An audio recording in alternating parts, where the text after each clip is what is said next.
৩-৫ বছর আগে ইউরোপে সমাজতন্ত্রের পতনের মধ্য দিয়ে বিশ্বে এক যুগান্তকারী পরিবর্তন ঘটেছিল। রাজনৈতিক চিন্তাবিদ ফ্রান্সিস ফুকুয়ামা তখন এটিকে ইতিহাসের সমাপ্তি বলে আখ্যায়িত করেছিলেন। তিনি ভবিষ্যদ্বাণী করেছিলেন, সব দেশ ধীরে ধীরে গণতন্ত্র ও মুক্তবাজার অর্থনীতির দিকে এগিয়ে যাবে। কিন্তু আজকের বাস্তবতা দেখলে বোঝা যায়, ফুকুয়ামার সেই ভবিষ্যদ্বাণী ভুল ছিল। আজকে ডোনাল্ড ট্রাম্প এবং তার মেক আমেরিকা গ্রেট অ্যাগেইন মাগা আন্দোলন যে ভঙ্গিতে ফিরে এসেছে, তা দেখে আমরা এখনকার সময়কে হয়তো প্রগতির সমাপ্তি বলে অভিহিত করতে পারি। আমরা সাধারণত মনে করি উন্নয়ন সহজাত স্বাভাবিকভাবেই ঘটে থাকে। কিন্তু বাস্তবতা হল, ২৫০ বছর আগের মানুষের জীবনযাত্রা কিন্তু ২৫০০ বছর আগের মানুষের জীবনযাত্রার চেয়ে খুব বেশি উন্নত ছিল না। আত্মে মানব জীবনযাত্রার প্রকৃত পরিবর্তন এসেছে আলোকিত যুগ, এনলাইটেনমেন্ট ও শিল্প বিপ্লবের পর, যখন মানুষের আয়ু, স্বাস্থ্য ও জীবনমান নাটকীয়ভাবে উন্নত হয়। আলোকিত যুগের চিন্তাবিদেরা বুঝতে পারেন, বিজ্ঞান ও গবেষণার মাধ্যমে প্রকৃতিকে ভালোভাবে বোঝা সম্ভব এবং এর মাধ্যমেই নতুন নতুন প্রযুক্তি তৈরি করা যায়। পাশাপাশি সমাজ বিজ্ঞানও সমাজের উন্নয়নে ভূমিকা রাখতে পারে এবং এর মাধ্যমে সবার জীবনমান উন্নত হয়। সমাজের এই সামগ্রিক উন্নয়নের জন্য প্রয়োজন এমন আইনের শাসন, যেখানে একক শাসকের ক্ষমতা থাকবে সীমিত, যেখানে সত্যকে গুরুত্ব দেওয়া হবে এবং যেখানে বিশেষজ্ঞদের জ্ঞানকে সম্মান করা হবে। কিন্তু ট্রাম্পের মাগা আন্দোলনের অন্যতম ভয়ঙ্কর দিক হল এই মূল্যবোধগুলোকে সরাসরি অস্বীকার করা। তাহলে কি মানব সমাজের অগ্রগতি বা প্রগতি অব্যাহত থাকতে পারবে? সোভিয়েত ইউনিয়ন একসময় যেমন স্পুতনিক উৎক্ষেপণ করে হইচই ফেলে দিয়েছিল, তেমনি ট্রাম্প ও তার অনুসারীরা হয়তো মহাকাশ গবেষণা বা কৃত্রিম বুদ্ধিমত্তায় কিছু বড় সাফল্য আনতে পারেন। কিন্তু তারা কি সত্যি এমন উন্নয়ন করতে পারবেন যা সবার জন্য কল্যাণকর হবে? বর্তমানে যারা ক্ষমতায় আছে তারা শুধুই সম্পদ বাড়ানোর চিন্তা করছে। শোষণ ও অনৈতিক উপায়ে অর্থ উপার্জন করতে তারা কোনো দ্বিধা করে না। তারা ইতিমধ্যে প্রমাণ করেছে কিভাবে বাজারকে নিয়ন্ত্রণ করে এবং গণমাধ্যম ও প্রযুক্তি ব্যবহার করে মানুষকে বিভ্রান্ত করে নিজেদের স্বার্থ হাসিল করা যায়। আগের তুলনায় আজকের আমেরিকান দুর্নীতি অনেক বড় এবং প্রকাশ্য। আগে ঘুষ দেওয়া হতো লুকিয়ে, হয়তো একটা খামের ভেতরে ডলারের নোট ভরে।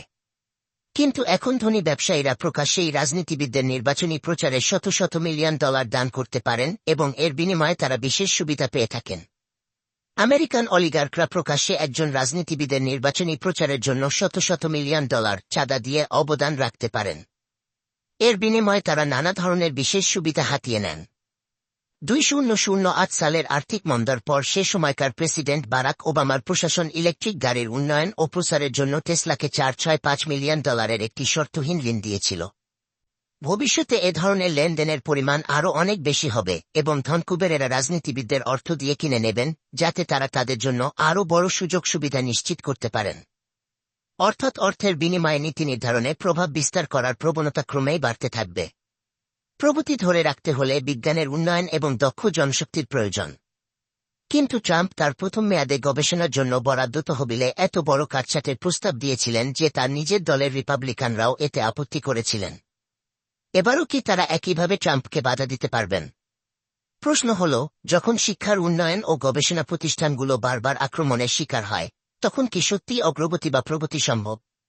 যেসব গবেষণা প্রতিষ্ঠানে প্রগতি ও অগ্রগতি বান্ধব গুরুত্বপূর্ণ গবেষণা হয়, সেসব নামজাদা প্রতিষ্ঠানগুলোকে ধ্বংস করাকে এখন মাগা আন্দোলন সর্বোচ্চ অগ্রাধিকার দিচ্ছে। একটি দেশ কখনোই উন্নতি করতে পারে না যদি তার বেশিরভাগ মানুষ ভালো শিক্ষা, স্বাস্থ্যসেবা ও পুষ্টিকর খাবার না পায়। আমেরিকায় প্রায় ৬% শিশু দারিদ্র্যের মধ্যে বড় হয়। সেখানে এখন শিক্ষার মান আন্তর্জাতিকভাবে গড়পড়তা। সেখানে অপুষ্টি ও গৃহহীনতা বাড়ছে। সেখানে মানুষের গড় আয়ু উন্নত দেশগুলোর মধ্যে এখন সবচেয়ে কম। এর সমাধান হল জনপরিষেবা খাতে আরও বেশি ও ভালো সরকারি খরচ বরাদ্দ করা। কিন্তু ট্রাম্প ও তার অলিগার্করা তা না করে উল্টো বাজেট ছাঁটাই করতে চান। এতে আমেরিকা বিদেশি শ্রমের উপর আরও নির্ভরশীল হয়ে পড়বে। কিন্তু ট্রাম্পের সমর্থকেরা অভিবাসীদের, এমনকি তারা দক্ষ কর্মী হলেও তাদের পছন্দ করেন না। যুক্তরাষ্ট্র দীর্ঘদিন ধরে বিজ্ঞান ও প্রযুক্তির অগ্রগতিতে বিশ্বকে নেতৃত্ব দিয়ে এলেও ট্রাম্পের অধীনে এই নেতৃত্বের ধারা কিভাবে চালিয়ে যাওয়া সম্ভব হবে, তা বোঝা কঠিন। আমি আমার কল্পনায় ৩টি সম্ভাব্য পরিস্থিতি দেখতে পাই। আমার কল্পিত প্রথম পরিস্থিতি অনুযায়ী, যুক্তরাষ্ট্র তার অভ্যন্তরীণ সমস্যা স্বীকার করবে এবং মাগা আন্দোলনকে প্রত্যাখ্যান করবে। যুক্তরাষ্ট্র এর মধ্য দিয়ে ট্রাম্প এবং তার সমর্থকদের প্রভাব খর্ব করে আবারও আলোকপ্রাপ্তির যুগের, এনলাইটমেন্ট মূল্যবোধগুলো যেমন বিজ্ঞান যুক্তি এবং জনকল্যাণের প্রতি প্রতিশ্রুতি অনুসরণ করবে। এতে যুক্তরাষ্ট্র আবার বৈশ্বিক নেতৃত্বের দিকে ফিরে আসবে এবং বিজ্ঞানের ক্ষেত্রে অগ্রগতি অব্যাহত থাকবে।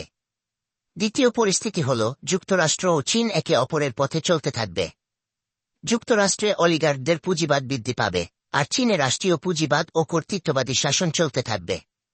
এর ফলে পৃথিবী জুড়ে অন্য দেশগুলো পিছিয়ে পড়বে এবং বিশ্বে মূলত দুটি শক্তিশালী দেশ, যুক্তরাষ্ট্র ও চীন, এগিয়ে থাকবে। তৃতীয় পরিস্থিতি অনুযায়ী যুক্তরাষ্ট্র ও চীন তাদের বর্তমান ধারাতেই চলতে থাকবে। তবে ইউরোপে পরিবর্তন আসবে। ইউরোপ প্রগতিশীল পুঁজিবাদ এবং সামাজিক গণতন্ত্রের দিকে অগ্রসর হবে, যা মানুষের কল্যাণ এবং সমতা নিশ্চিত করবে। এর ফলে ইউরোপ হয়তো বৈশ্বিক নেতৃত্ব নিতে পারে। দুর্ভাগ্যবশত দ্বিতীয় পরিস্থিতিটিকেই আমার সবচেয়ে সম্ভাব্য বলে মনে হচ্ছে।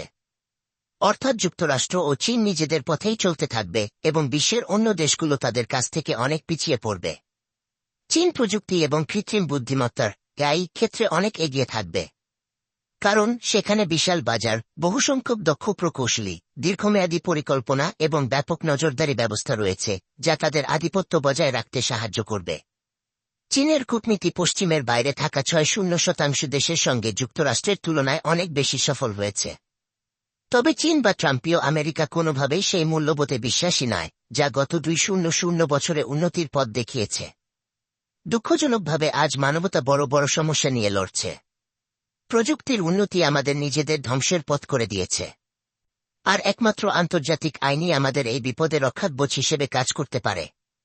জলবায়ু পরিবর্তন এবং মহামারীর হুমকি ছাড়াও এখন আমাদের অনিয়ন্ত্রিত কৃত্রিম বুদ্ধিমত্তা নিয়ে চিন্তা করতে হচ্ছে। কিছু মানুষ বলবেন, যদিও অগ্রগতি কিছুটা থেমে গেছে, তবে অতীতে করা বৈজ্ঞানিক গবেষণার ফল এখনো আসছে। কিছু আশাবাদী বলবেন, যে কোনো স্বৈরশাসন একসময় না একসময় শেষ হয়, আর ইতিহাস চলতে থাকে। ১ শতক আগে ফ্যাসিবাদ পুরো পৃথিবীকে আচ্ছন্ন করেছিল, কিন্তু তারপরেই গণতন্ত্রের ঢেউ এসেছিল। কিন্তু সমস্যা হল আগেকার সেই গণতান্ত্রিক আন্দোলনগুলো সীমিত ছিল, আর এখন আমাদের হাতে সময়ও আছে খুব কম। জলবায়ু পরিবর্তন আমাদের সময়োচিত পদক্ষেপ নেওয়ার জন্য অপেক্ষা করবে না। সে কারণে প্রশ্ন উঠছে, যুক্তরাষ্ট্র কি সবার জন্য সমান সুযোগ রাখা শিক্ষা, স্বাস্থ্য, নিরাপত্তা, পরিষ্কার পরিবেশের মতো বিষয়গুলোর উপর ভিত্তি করে উন্নতি করবে? এই নিয়ে আমার সন্দেহ আছে। আর আমেরিকায় এসব অগ্রগতি বন্ধ হয়ে যাওয়ার পর তার প্রভাব অন্য দেশেও পড়বে, এটা নিশ্চিত। ট্রাম্পের দ্বিতীয় মেয়াদের পরিণতি কি হবে, তা নিয়ে এখনই সুনির্দিষ্ট করে কিছু বলা যাচ্ছে না। তবে সত্যিটা হল, ইতিহাস সত্যিই চলতে থাকে, তবে সেই চলার পথে সে অনেক সময় প্রগতিকে পেছনে ফেলে রেখে যেতে পারে।